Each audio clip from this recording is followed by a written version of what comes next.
Enrico Idoneggio, bonjour. Alors, qui êtes-vous et quel est votre parcours? Bonjour. Alors moi je suis actuellement professeur d'université à Turin. Je suis philosophe. J'enseigne la philosophie sociale et la philosophie politique surtout. Mon parcours, alors je me suis formé à l'intérieur d'un mouvement philosophique, d'un courant philosophique qui s'appelle la théorie critique de la société. Qui est, je crois, largement développé en Allemagne. Oui. C'est une forme de marxisme hérétique, donc mêlé avec d'autres disciplines. Et c'est surtout l'école de Francfort, dans ces plusieurs générations, donc un marxisme hérétique, libertaire, qui se contamine avec la psychanalyse, etc. Et ça, si vous voulez, c'est mon milieu de formation. Je me suis occupé de plusieurs choses, notamment de théorie de la modernité en général. J'ai consacré pas mal de temps dans ma vie à m'occuper de la Shoah, sur laquelle j'ai écrit 2 livres. Et à partir d'un certain moment, donc 2010-2011, j'ai commencé à développer ma théorie critique à moi. Une théorie critique qui portait surtout sur un geste, disons, sur le geste qui à mon avis est la base, l'acte de naissance de la critique. Ce geste est dire non. Donc c'est une forme, disons, de refus, mais aussi à la fois de critique de la réalité qui nous entoure. Et donc là, je commençais à me poser une question, que ce geste qui, à l'origine, on pense aux Lumières, on pense au mouvement ouvrier au 19e, etc., de tout mouvement de protestation, était le geste fondateur. La question que je me posais, c'est pour quelle raison ce geste, au plus tard, à partir de la chute du mur de Berlin, donc la fin du XXe siècle, pourquoi ce geste est devenu de plus en plus impuissant. Donc, normalement, les gens se plaident pour le fait qu'il n'y a pas assez d'esprit critique et que les gens devraient être formés à la critique, à n'accepter pas de manière passive, aveugle, dogmatique le monde. Une espèce de... ça tombait à plat, quoi. Exactement. Ça, c'est une sorte, disons, de... Alors, puisque vous avez été formé, je crois, aussi en Allemagne, oui. Quels sont, comme philosophe, je sais pas, quelques grandes figures que vous revendiquez dans l'histoire de la philosophie, des figures ou très anciennes ou contemporaines qui comptent pour vous lors d'un séminaire à Limera, vous avez parlé de Jacques Rancière, oui. Mais voilà, s'il y avait, non pas un panthéon, puisqu'on n'est pas là pour panthéoniser des philosophes, mais pour ça transmettre, pour essayer de vous situer dans un univers philosophique souvent compliqué, italien, allemand, français, puisque vous circulez entre ces 3 mondes. Comment est-ce que quelles sont les figures que vous mettriez volontiers en avant? Oui, alors effectivement, je me suis formé entre Milan et Turin. Après, j'ai passé une longue période à Berlin. Et après, il y a une longue période française qui a démarré à Paris. J'étais professeur invité à Paris-Nanterre. Et après, je me retrouve ici à Marseille depuis 4 ans, désormais, à l'Émirat. Alors, un panthéon, parmi les morts et parmi les vivants. Moi, je crois qu'aujourd'hui, je dirais que mon véritable fil rouge, vu d'aujourd'hui, lorsque j'étais jeune, je me formais et j'aurais répondu d'une autre manière, ce sont plutôt, disons, de philosophes, ou pas seulement de philosophes, qui nous aident à penser d'une certaine manière l'émancipation, dans l'acte de se libérer. Et là, il y a un spectre très large de positions qui se déploient. Je commence par mon travail concret. Moi, j'édite depuis 5 ans, chez Feltrinelli, en Italie, une nouvelle traduction, une nouvelle édition de Cris de Marx, sur la base de la nouvelle édition critique. Et par exemple, le manuscrit de 44, avec toute la thématique de l'aliénation, c'est un texte qui est vraiment mon livre de chevet. J'ai édité aussi le discours de la servitude volontaire, donc si vous voulez, d'Étienne de la Boétie. Donc si vous voulez, on passe exactement à l'autre extrême de ce spectre, donc le refus volontaire et de libérer de la liberté dans le discours de la servitude volontaire. Alors, parmi les vivants ou les récemment décédés, dans la tribu à laquelle j'appartiens, normalement, la question est toujours est-ce que tu es avec Bourdieu ou est-ce que tu es avec Foucault? Ce sont un peu les 2 personnages qui monopolisent sur le côté français disons, la pensée de l'émancipation. Là, vous avez évoqué Jacques Rancière. Effectivement, aujourd'hui, je considère que Jacques Rancière, qui est une découverte assez récente pour moi. Il y a 5 ans, 6 ans que je commençais à lire ses livres, ses textes. Je considère Jacques Rancière comme le philosophe français, mais en général le philosophe au niveau mondial qui a poussé de manière originelle, plus à l'extrême, la critique, si vous voulez, d'une certaine manière, qui se voudrait critique, mais qui en réalité est dogmatique de concevoir l'émancipation, dans la direction d'une pensée de la auto-émancipation. Et notamment la première phase de sa production, celle qui démarre avec la Nuit des prolétaires, donc l'archive du rêve ouvrier, et qui arrive jusqu'au Maître ignorant. Alors, qu'est-ce que vous êtes venu faire à Marseille et à l'IMERA, l'Institut méditerranéen de recherche avancée d'Aix-Marseille Université? Vous n'êtes pas comme un résident de passage, vous êtes ce qu'on appelle un senior fellow, et donc je crois que vous allez entamer votre 3e année pour venir régulièrement ici. Donc, qu'est-ce que vous êtes venu faire à partir autour de quel projet? Ok, alors, je suis arrivé pour la première fois ici à l'IMERA en 2018 comme fellow, comme résident, disons, normal, et avec un projet qui à l'époque était un projet individuel, et qui était, si vous voulez, l'évolution, disons, de cette recherche qui jusqu'à là était entièrement philosophique et entièrement individuelle en matière de théorie critique. Donc, j'avais écrit un livre qui s'appelait « Je dirais que non, désir de meilleure liberté ». Et ce livre était, à mon avis, une sorte de livre final pour moi, une sorte de bilan sur la question de l'impuissance du non. Donc, j'étais arrivé à la conclusion que chacun de nous est une sorte, disons, d'animal critique clivé.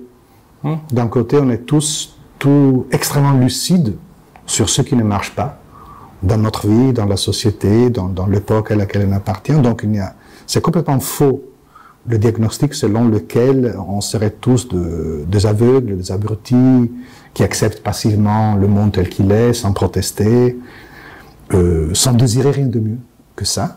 Le diagnostic est juste. Ce diagnostic, à mon avis, il est faux, c'est-à-dire normalement, existe, en tout cas. oui, normalement, les gens disent les choses vont mal car on n'est pas assez critique. Par contre, je trouve qu'on a une lucidité critique répandue. Tout le monde est capable aujourd'hui de critiquer le monde, de faire de la déconstruction, de l'école de soupçon, de comprendre qu'est-ce qui se cache derrière les discours des hommes politiques et du pouvoir. Mais, et voilà le clivage, disons, on dirait non, mais on fait oui. Et c'est ça qui m'intéresse. Donc le fait que malgré, disons, cette lucidité critique, le rôle majeur que dans la vie de chacun de nous, même dans la forme de l'amertume, de la colère, de la rage, cette lucidité critique sur les choses qui ne marchent pas produit, on vit comme si cette critique n'existait pas. Donc c'est au fond le projet philosophique de départ, c'est une critique de ce comme si. Le projet philosophique était creusé dans ce clivage entre dire non et faire oui. D'où la servitude volontaire, la banalité du mal, la nécessité de mobiliser toute une...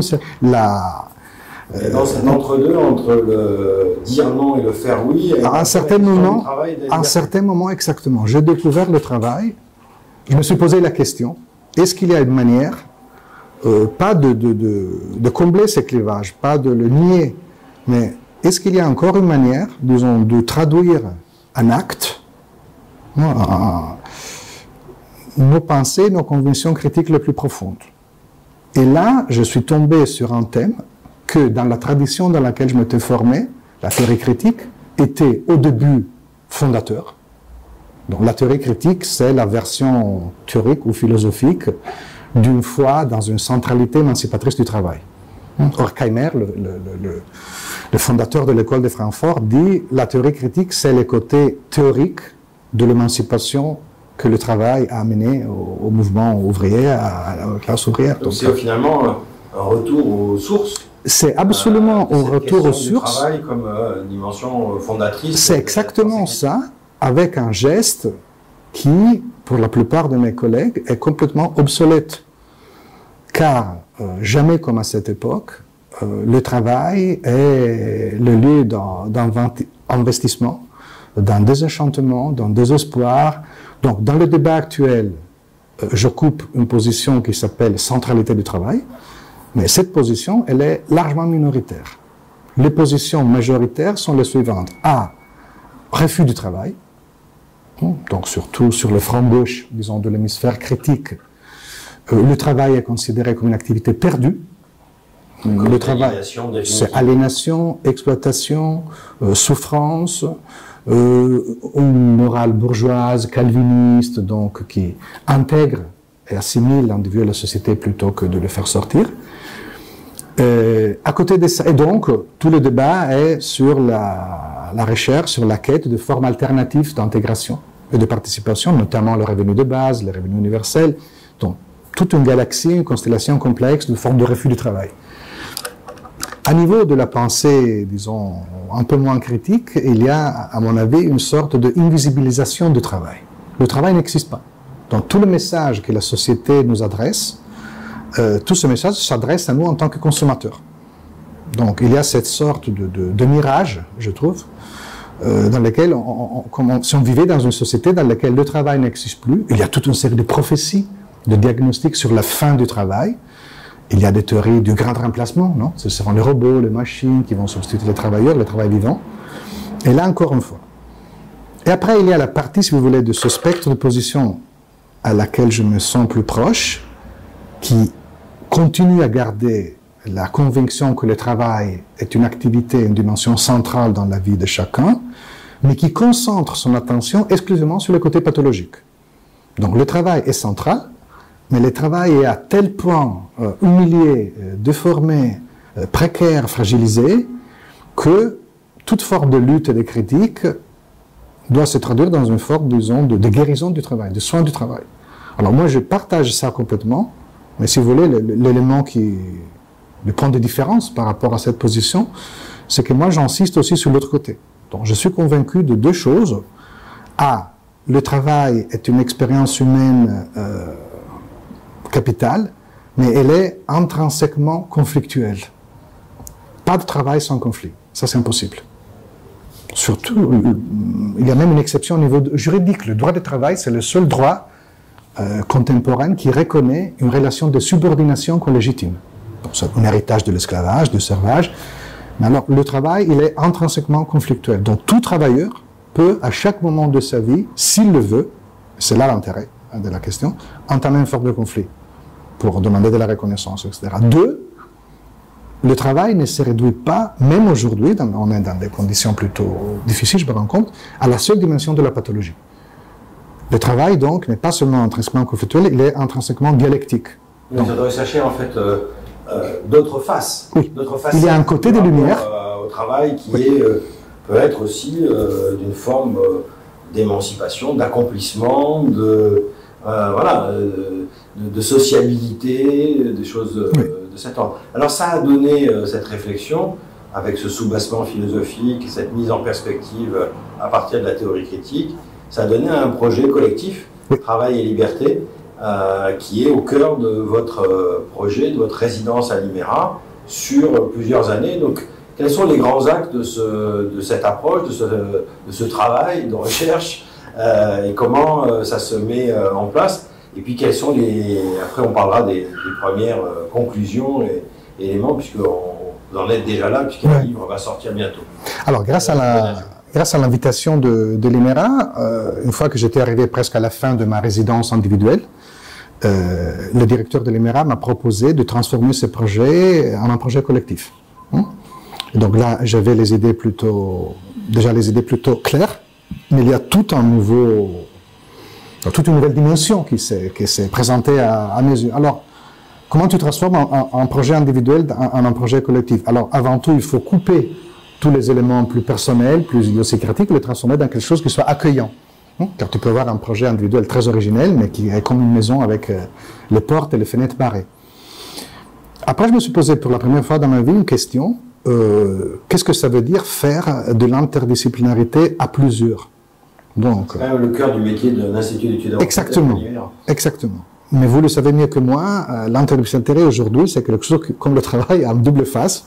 D'un côté, c'est quelque chose de magnifique, c'est un horizon presque utopique pour décloisonner les savoirs, pour créer des équipes inédites. De l'autre, c'est une sorte de mantra vide, non? que l'on répète, mais que l'on pratique très peu. C'était ça. Alors, moi, la première question que je me suis posée, qui continue à me tarauder, à m'inspirer, c'était, si vous voulez, une sorte de dream team. Donc, de quel spectre de compétences disciplinaires a-t-on besoin aujourd'hui pour mener une enquête, une recherche comme il faut sur le travail. C'est comme ça que vous avez coalisé d'autres forces. Ça, c'était, disons, mon rêve du début. Après, j'ai dû faire des compromis. Alors, je me suis regardé autour de moi, j'ai constaté que dans le meilleur des cas en Europe, au moins, on arrivait à 3 disciplines. C'était la sociologie du travail, l'économie du travail et la psychologie du travail. Moi, j'avais fait une liste de 15 disciplines. J'avais mis la futurologie, l'histoire ancienne, l'anthropologie du travail, tout le spectre des arts qui allait du cinéma à la littérature, etc. Après, j'ai commencé, j'ai passé 3 ou 4 mois, je me souviens, ici, à Marseille, une ville qui, en partie, était déjà la mienne. J'aime beaucoup cette ville, mais une ville qui, de l'autre côté, était une ville inconnue. Donc, je suis passé d'un côté à l'autre, bouche-oreille. Et j'ai eu la chance d'arriver à former un groupe qui, actuellement, est composé de 14 membres, qui représentent 9 disciplines différentes, si je ne me trompe pas. Il y a encore des choses qui manquent. J'ai cherché en vain un historien du travail, soit pour ce qui est de l'Antiquité. J'ai parlé avec 3 ou 4 futurologues, et j'ai découvert qu'ils étaient tous des charlatans, donc des gens dont le métier est deviner ce qui sera le travail d'ici à 30 ans. Et donc, j'étais aussi curieux, donc je me suis rendu compte assez vite que le travail est un de plusieurs domaines, disons comme ça, sur lesquels l'université n'exerce aucun monopole absolu. Donc j'ai dû chercher aussi à l'extérieur de l'université. Donc c'est une interdisciplinarité qui n'est pas simplement de recherche et scientifique, mais qui est aussi de la conjugaison de plusieurs métiers. Exactement. L'idée, c'était de regrouper, de réunir toutes les compétences. Sur le monitoring, je vais 2 exemples. Alors, le management et les syndicats, on ne peut pas passer à côté de ça, ils ne sont pas à l'université. Tout ce qui est consultation dans le cabinet d'expertise. À Marseille, en plus, il y avait une tradition très importante, l'ergologie. On a la dernière représentante de cette tradition qui est en train de disparaître. Et il y avait toute la constellation des ergodisciplines. Et après, il y avait toute la question de la relation art-science. Donc, dans notre groupe, il y a un cinéaste, qui est un des cinéastes les plus appréciés en France, qui a fait 3 films d'importance capitale sur la question du travail. On a cherché des littéraires. On a trouvé un artiste marcheur qui s'occupe de la chose. Et donc là, si vous voulez, on a une équipe qui bosse depuis 15 mois. Et alors, qu'est-ce que c'est en train de donner, cette expérimentation, ce travail sur le travail? Alors, à niveau, disons, formel, on a créé une distinction entre des activités publiques. On a invité, ici à l'IMERA, pour des cycles de conférences, le meilleur spécialiste, à nos avis, de la question en France. Et après, on a invité Christophe Dejour, on a invité Michel Lallemand, Daniel Linhart, Isabelle Berby-Hoffmann, Emmanuel Renaud, Luca Paltrinieri, la liste est longue. On a invité Jacques Rancière, donc malheureusement la chose, on n'a pas encore réussi à le voir, mais on n'a pas encore perdu l'espoir pour la dernière année, pour la 3e année. Et donc on a fait quelque chose de plutôt classique, une conférence, mais après, là on a commencé, donc l'hypothèse de base a toujours été que nous, en tant que groupe, de tester aussi sur nous-mêmes ce qu'on découvre. Et donc, le jour d'après de la conférence, on s'est donné un temps de discussion extrêmement long, entre 8 et 10 heures, sans un ordre de jour fixe. Et là, la plus grande surprise, c'était que la plupart des invités nous a demandé de rester encore le jour d'après. Donc, c'est comme si décloisonner le temps, décomprimer le temps, au lieu d'avoir 15 minutes pour dire tout, mais avoir 8 heures. Oui, donc c'est une façon de casser les codes habituels de la transmission universitaire, de la connaissance, oui, où on vient à une conférence en ayant préparé un papier, l'on dit pendant 20 minutes, on écoute quelques questions et on s'en va. Oui, exactement. Et donc, finalement, cette réflexion sur le travail et la liberté, c'est d'abord une réflexion sur le temps. Sur le temps. Passe à travers la construction d'une économie de temps complètement différente. Et pour la même raison. Finalement, à ce grand film visionnaire de Charlie Chaplin, qui sont les temps modernes. Oui, absolument, absolument. Parce que lui, avec humour, il essaie de montrer comment on peut mettre des grains de sable dans les rouages de la chaîne de production, et il essaie de changer le rapport au temps, finalement. Oui, oui, oui. Donc ça s'appelle les temps modernes. Exactement, exactement. Oui. Sans doute, une philosophie nouvelle du travail passe par un autre rapport au temps. Oui. Non Là, pas du temps pour produire ou du temps pour consommer, mais peut-être du temps pour soi. Disons, se réapproprier d'une temporalité longue. Alors, la recherche a des temps longs. L'université aujourd'hui, pas seulement l'université. C'est encore possible. De moins en moins. L'INERA, à mon avis, est un institut d'études avancées. Ça peut être un des rares lieux où reprendre la main sur la temporalité. Par contre, disons, même l'université est complètement déformée désormais par une manière de travailler, appel à projet, répondre vite. Il y a des doctorants qui sont obligés de présenter la thèse à laquelle ils ont travaillé entre 3 et 5 ans en 2 minutes. Donc, il y a des formes de barbarie par rapport à la temporalité qui sont effrayantes. On est sorti, soit avec nos invités, soit avec nos pratiques et nos réunions, avec une temporalité très longue, avec une construction plutôt compliquée, patiente d'un savoir partagé. Donc, chacun de nous, à tour de rôle, avait 8 heures pour présenter aux autres les champs problématiques dans sa discipline, ses priorités, ses textes, ses films, ses auteurs et ses mots-clés de référence, une bibliographie essentielle. Donc finalement, une méthodologie du travail en commun. Exactement. Qui a été façonnée. Et ça nous a pris toute la première année, juste pour nous comprendre. On comprend que tu prononces le mot activité et ça peut... Est-ce que vous en êtes? Qu'est-ce qui naît de tout ça? Alors, ce qui est né de tout ça, et c'est la chose qu'on est en train de travailler maintenant, c'est, si vous voulez, alors d'un côté, un projet éditorial. Donc, on a pris le best-of, les meilleures conférences et les meilleurs échanges qu'on a eus avec certains auteurs. Et on est sur le point de finaliser un livre qu'on espère d'aller publier l'année prochaine, en français. Aussi dans lequel il y a des contributions du groupe. Exactement. Une sorte d'auteur collectif. Exactement. Il y aura 10 chapitres, 8 chapitres écrits par les meilleurs de nos invités, et 2 chapitres écrits à 8, donc à 16 mains, par le groupe. Donc on a passé 3 mois à écrire. Finalement, c'est la traduction de la méthodologie qui a été élaborée en acte, c'est-à-dire pour produire un texte de recherche et de connaissance. Pour arriver jusqu'à... Sur cette thématique du travail et liberté. Oui, exactement. La travail et liberté, c'est les 2 grands thèmes, travail et liberté, et les 3 niveaux, micro, méso et macro, sur lesquels le thème se prend. Un chapitre qui s'appelle ouverture, un autre qui s'appelle perspective. Et donc là, on est arrivé jusqu'au point, on n'est pas encore un auteur collectif, mais on est déjà arrivé au point dans lequel chacun reconnaît ce texte comme son texte, mais il a du mal à reconnaître ce qu'il a écrit. Donc c'est déjà pas mal après un an de travail.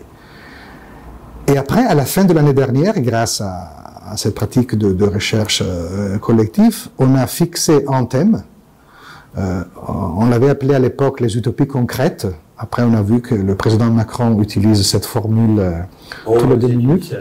C'est une formule qui a une longue tradition, donc on parlera plutôt d'utopie nécessaire. Et on a décidé de démarrer un travail d'enquête empirique sur une enquête de terrain, comme font les sociologues.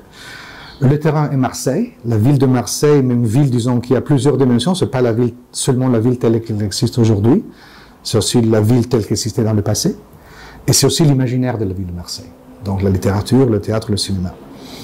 Et là, on a formé des micro-équipes, car un autre impératif de notre groupe, que personne ne travaille seul, donc il faut être toujours au moins à 2. Et là, on a déjà commencé, disons, à préparer des terrains qui vont de l'économie sociale et solidaire au journalisme, de la coopérative de la manœuvre du port, jusqu'à une coopérative qui a créé une salle de cinéma au Baumettes, à la prison, une salle de cinéma pour les détenus, pour le personnel pénitentiaire et pour les habitants de la ville de Marseille. Jusqu'à la récolte du tilleul. À la récolte du tilleul pour le Scopti, donc pour l'entreprise récupérée de Gémenos, qui est... Qu'est-ce que c'est ça? Alors ça, c'est les cas d'école. Donc ça, c'est les cas, disons, de utopie du travail les plus, je crois, les plus célèbres en France, mais aussi en Europe, à niveau surtout de sociologie du travail, mais aussi du... Il y a eu la fameuse affaire LIP, jadis, et là, c'est quelque part cette scope. Et oui. Peut-être à raconter, parce que ceux qui nous écoutent ne savent pas. Alors, disons qu'en 2010 ou en 2011, en quelques mots, oui, alors il y avait une multinationale, Lipton, une multinationale du thé, qui à Gémenos produisait des thés et des tisanes. Tout marchait magnifiquement, mais à un certain moment, exclusivement pour des questions économiques, ils ont décidé de fermer l'usine et de transférer la production en Pologne. Avec le soutien, disons, de la ville, des syndicats et d'une campagne de solidarité européenne, la moitié des travailleurs de Fralib, il s'appelait comme ça à l'époque, a occupé l'usine pendant 1336 jours, donc presque 4 ans. Après, ils ont pu réacheter les machines et l'usine. Et aujourd'hui, il y a un thé, une marque de thé, une marque de tisane qui s'appelle 1336. Ils ont un témoignage qui est vendu dans les grandes surfaces, donc Casino, Auchan, etc. On peut l'acheter. Et autrefois, les tilleuls venaient, je crois, ou de la Roumanie en partie de la Chine, et c'était inflammable. Donc c'était à tel point pourri de substances chimiques qu'ils brûlaient avec une facilité énorme.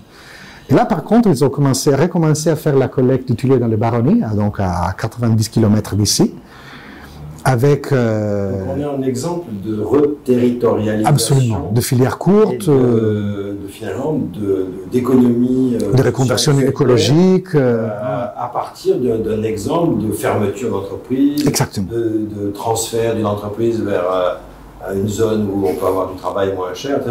Donc quelque part, c'est une concrétisation, enfin, c'est une utopie concrète en acte. Absolument, oui. Alors, il y a les deux choses qu'il faut souligner. Alors, dans mon histoire personnelle, moi, à l'époque, je travaillais à Turin et à côté de mon métier à l'université, je dirigeais une association culturelle. Et moi, j'avais invité les gens, j'avais entendu l'histoire, j'avais invité les gens de Fralib. Et là, pour la première fois, je m'étais trouvé face, si vous voulez, à l'incarnation de mon diagnostic philosophique. Alors, j'avais des gens qui n'avaient pas lâché sur le travail, qui s'étaient investis d'une manière presque épique. Et là, j'avais face à moi, c'était la première fois que je les rencontrais, mais après, c'est devenu une sorte de fil rouge, une sorte de constante anthropologique. Chaque fois que je rencontre des gens qui ont repris la main sur leur travail, eh bon, ils ont une ténacité, une fierté, une dignité. Je n'ose pas prononcer le mot bonheur, mais ils sont vraiment une joie. Et on parlait de la Boétie, oui, oui, ils sont l'estime de soi. Joyeux, oui, oui, effectivement. Et cette joie produit auprès des autres qui décident de collaborer, de les soutenir ou de les imiter. Donc de changer aussi leur attitude sur le travail, un effet de contagiosité positive qui est le véritable enjeu de ce projet. Alors pour terminer, tout ça va, oui, tout ça. Ça va devenir, quelles sont les perspectives qui se dessinent pour conclure? Oui, pour conclure, cette approche qui est venue de la théorie critique et qui va à un aller-retour avec du terrain, qui produit quelque chose, du sens, à partir de ce travail de recherche. Alors pour conclure, là, maintenant, on est engagé au fond dans l'enquête du terrain. Ça va nous prendre au moins 1 an. Donc moi je crois que l'année prochaine, à la fin du mois de mars, ça fait déjà 3 mois qu'on est là-dessus à préparer le terrain. On a déjà commencé le premier entretien. On va voir le résultat. Et l'idée, cette fois, de ne pas produire un livre. Donc, on ne produira pas un 2e livre. Le livre, c'est réservé au côté plus scientifique, plus théorique de notre démarche.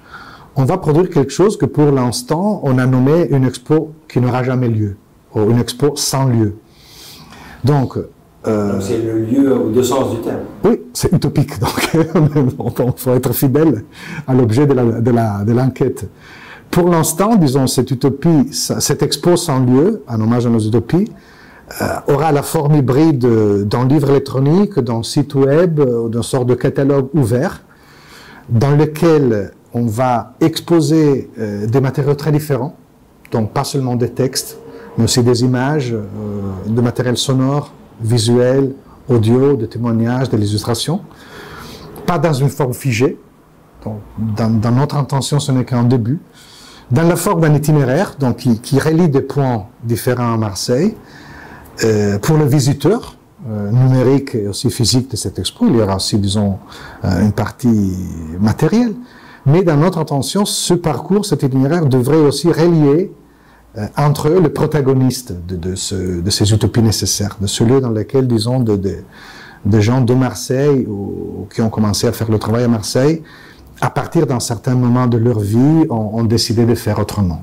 Donc, si j'ai bien entendu tout le processus de travail, de réflexion, de recherche, qui a impliqué à la fois des universitaires d'ici et d'ailleurs, et puis des acteurs du monde du travail, syndical et autres, finalement, ce lieu d'intersection, d'interdisciplinarité, d'internationalisation qu'est l'IMERA a été plutôt fertile pour vous. Oui. Moi, disons, je me suis posé plusieurs fois la question et j'ai eu la chance d'arriver ici et malheureusement, je commence à considérer les conditions de travail que je trouvais ici normales, donc ce qui n'est pas le cas.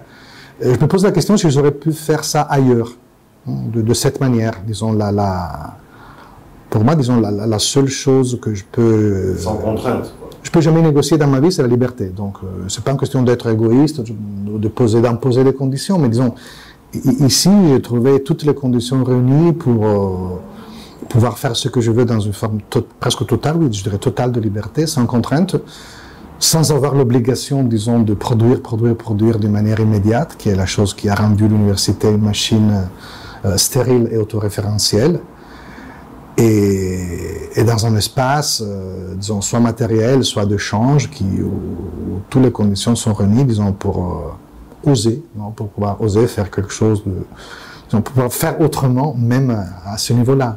Donc je crois que, oui.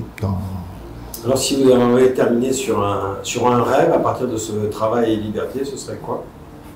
Bonne question.